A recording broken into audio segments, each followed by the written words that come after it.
Direktur Lembaga Peduli Hukum Bengkulu, atau LPHB, Ahmad Tarmizi Gumai SHMH, meminta Polda Bengkulu tidak menghentikan proses hukum dugaan jual beli jabatan Kapus, atau Kepala Puskesmas di lingkungan Pemkab Seluma, yang mencuat ke publik pasca mutasi dan rotasi 53 pejabat eselon 3 dan 4, yang digelar di kantor Camat Semidang Alas Maras, 25 Juli 2025.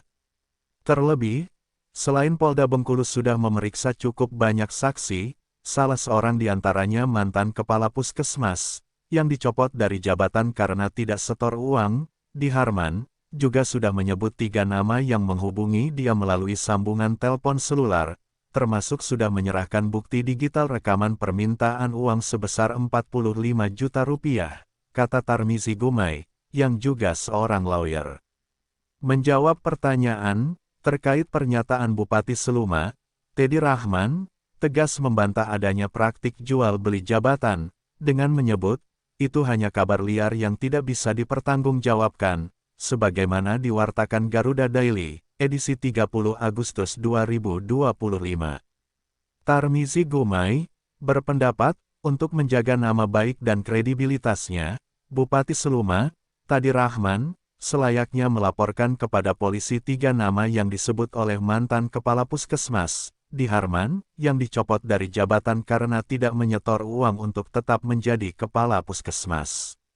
Atau paling tidak, karena dugaan jual beli jabatan tersebut sudah atau sedang diproses Polda Bengkulu, Bupati Seluma, Teddy Rahman, setidaknya bisa meminta Polda Bengkulu untuk tidak menghentikan proses hukumnya.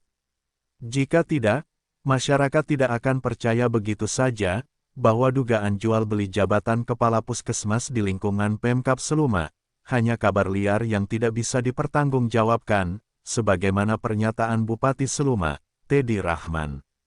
Sebab, meski mereka yang diduga melakukan praktik jual beli jabatan, bukan dari kalangan birokrasi yang ada di dalam sistem pemerintahan, tetapi dalam praktiknya, diyakini, para oknum tersebut menjual atas nama Bupati, atau paling tidak, mengaku sebagai orang Bupati, ujar Tarmizi Gumai, sebagaimana disampaikan kepada produser eksekutif Bintang TV, Khairuddin MDK, di Bengkulu.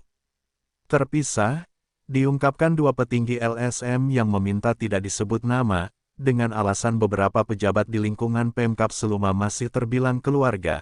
3 nama yang diduga terseret dalam dugaan jual beli jabatan Kapus, dan oleh mantan Kapus, Diharman, sudah disampaikan ke penyidik Polda Bengkulu, diduga Iwan Harjo, anggota DPRD Kabupaten Seluma, Husni Tamrin, mantan Ketua DPRD Kabupaten Seluma, dan Budiman alias Budi Talo, yang dikenal sebagai salah seorang mantan tim sukses Bupati Seluma, Teddy Rahman, di Pilkada 2024. Sebelumnya, diwartakan radarseluma.diswai.id, edisi Rabu, 3 Desember 2025, seorang yang disebut sebagai tokoh perempuan Seluma, Nyonya Tin Syafruddin Dahlan, mengatakan, mulai minggu depan, mungkin maksudnya antara tanggal 8 hingga 13 Desember 2025, penyidik Polda Bengkulu akan fokus melakukan pengusutan dugaan jual beli jabatan dalam kasus mutasi pejabat eselon 4 dan Kapus beberapa waktu lalu. Saya sudah tanya penyidik Polda Bengkulu, katanya akan diusut tuntas. Dan minggu depan, penyidik akan kembali memanggil saksi-saksi dan calon tersangka, jelas Nyonya Tin, seperti dikutip radarseluma.diswai.id. Menurutnya, dia akan mengawal kasus dugaan jual beli jabatan sampai naik ke pengadilan.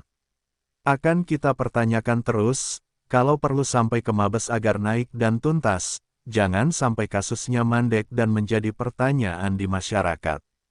Kasihan mereka yang menjadi korban jual beli jabatan, jelasnya. Masih seperti diwartakan radarseluma.diswai.id, Nyonya Tin mengaku peduli terhadap kasus tersebut, karena banyak ASN, atau aparatur sipil negara Seluma yang menghubunginya, dan mempertanyakan kasusnya. Banyak yang menghubungi saya, serta mempertanyakan, karena mereka was-was dengan kondisi Seluma. Apalagi soal mutasi berbayar, ASN Seluma mengaku tidak punya uang untuk bayar, sehingga tidak akan mendapat jabatan, ujarnya. Dari Studio 1 Bintang TV Bengkulu, jurnalis Bintang TV Seluma, Edi Santoso dan Suparman, serta juru kamera dan video editing, Marco Melandri melaporkan.